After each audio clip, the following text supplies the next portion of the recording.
नमस्कार दोस्तों, हमारी आज की कहानी का नाम है जिम्मेदारी। अरे निधि, तू तो किटी में अकेली ही आई है। तेरे दोनों शैतान कहाँ हैं? हम सब तो अपने बच्चे साथ ही लेकर आए हैं। घर पर छोड़ कर आओ तो कौन संभाले? निधि की दोस्त छवि ने अपने लहराते बालों को संभालते हुए कहा। दोनों बच्चे अपनी दादी माँ के पास घर पर ही हैं। निधि आगे कुछ और बोलती, उससे पहले ही छवि चालू हो गई। अच्छा, आजकल तेरी सासू माँ आई हुई हैं, इसलिए तू इतनी फ्री होकर आई हुई है। चल अच्छा है, अब तो तुझे कोई काम भी नहीं करना पड़ेगा। घर बच्चों दोनों की जिम्मेदारी से फ्री हो गई। छवि, तुम ऐसा क्यों कह रही हो? वो मेरी सासू माँ हैं, कोई नौकरानी नहीं जो मैं घर के सारे काम उनसे करवाऊंगी। मैं यहाँ किटी में एंजॉय करूंगी, माँ बच्चों के साथ पार्क में एंजॉय करेंगी। अब वो परमानेंट यहीं रहेंगी, इसलिए मैंने उन्हें भी किटी भजन ग्रुप ज्वाइन करवा दिया है। उन्हें जो भी काम करना होता है अपने मन से करती हैं। मैं उनसे कोई काम नहीं करवाती। मेरे लिए उनका मेंटल सपोर्ट ही बहुत है। निधि ने अपनी दोस्त छवि की बेफजूल बातों का जवाब कुछ यूं बोल कर दिया। अरे चिल मार यार, तू तो मेरी बातों का बुरा मान गई। मैं तो बस ऐसे ही बोल गई। आजकल ज़्यादातर घरों में यही देख रही हूँ। तो मुँह से निकल गया। लोग अपने सास ससुर को इसलिए अपने साथ रखते हैं जिससे उन्हें घर गृहस्थी बच्चों की जिम्मेदारी से मुक्ति मिले और वो मस्त अपनी लाइफ एंजॉय करें। तो तुम्हें अपनी सोच बदलने की ज़रूरत है। छवि, मेरी सोच इससे बिल्कुल उलट है। माँ तो पापा की डेथ के बाद अकेले ही रहना चाहती थी और इतने दिनों से रह ही रही थी अकेले, क्योंकि उन्हें भी यही लगता था कि बेटे बहू के साथ रहकर उन्हें उनके हिसाब से चलना पड़ेगा। लेकिन इस बार हम लोग अड़ गए कि उन्हें अपने साथ लेकर ही चलेंगे, तो उन्हें आना ही पड़ा। विजय मेरे पति उनकी इकलौती संतान है। मैं तो मानती हूँ मुझसे पहले विजय पर उनकी माँ का हक है, इसलिए मैं कभी उन माँ बेटे के बीच में हस्तक्षेप नहीं करती।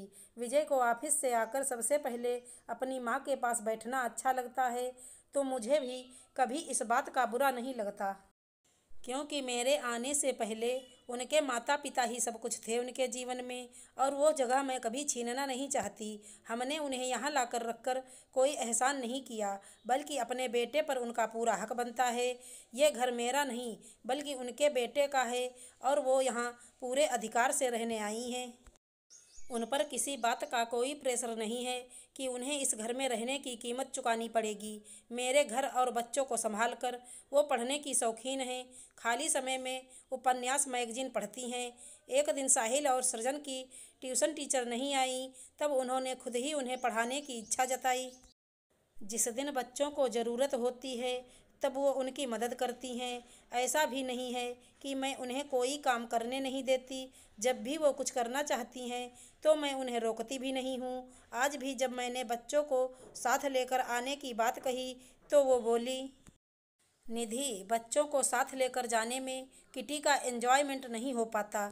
ऐसा करो, बच्चों को मेरे पास छोड़ जाओ। माँ, कहीं आपको ये तो नहीं लगेगा कि आपके आते ही मैं बच्चों को आपके सहारे छोड़कर निश्चिंत हो गई हूँ, और ये बहुत शैतान भी हैं।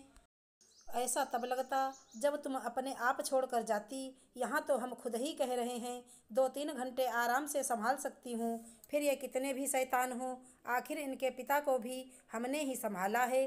तुम वहाँ किटी एंजॉय करना, हम अपने दोनों पोते पोती के साथ पार्क में एंजॉय करेंगे।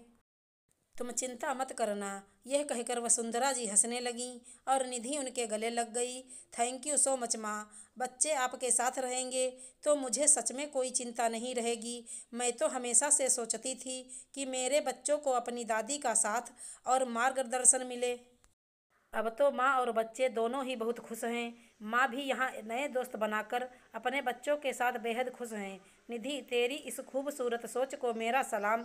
जहाँ आज लड़कियाँ अपने सास ससुर को अपने पास रखना बंधन समझती हैं, या फिर रखती भी हैं बोझ समझकर, या सिर्फ अपने फायदे का सोचकर कि सास ससुर साथ रहेंगे तो घर के काम और बच्चों को संभाल लेंगे, वहीं तू यह मानती है कि तुमसे पहले तुम्हारे पति पर उनकी माँ का हक है।